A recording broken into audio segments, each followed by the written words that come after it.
Day 1 chest workout. তা ফার্স্টে incline chest দিয়ে ওয়ার্কআউট শুরু করব। প্রায় 15-16 দিনের একটা গ্যাপ চলে গেছিলো, যে জন্যে লাইট ওয়েট দিয়ে ওয়ার্কআউট শুরু করব। চেস্ট প্রেসের 4টা সেট করব টোটাল। আস্তে আস্তে ওয়েট ইনক্রিজ হবে এবং রেপুটেশন কমতে থাকবে। Now enjoy the time slap.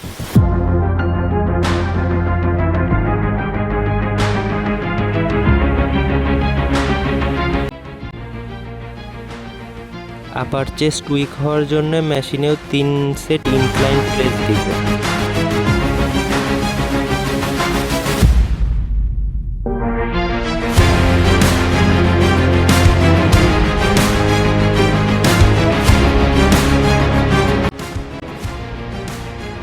Heavy weight, তাই সেট শেষ করার জন্য সাপোর্ট লাগছে।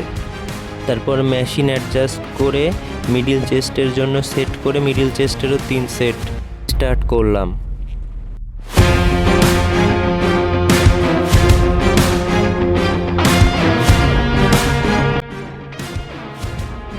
এরপরের ওয়ার্কআউট চেস্ট ফ্লাই, যেটা আমি আমার লোয়ার চেস্ট টার্গেট করে মারবো।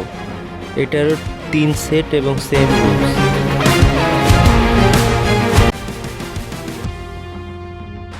টি শার্ট খুলে ফেলছি বডি দেখানোর জন্য, কিন্তু বডি তো নাই। লাস্ট আইটেম পেগ ডেক দিয়ে আমার ওয়ার্কআউট শেষ করবো। এটা 3 সেট এবং ওয়েট ইনক্রিজ হবে, রেপুটেশন কমতে থাকবে।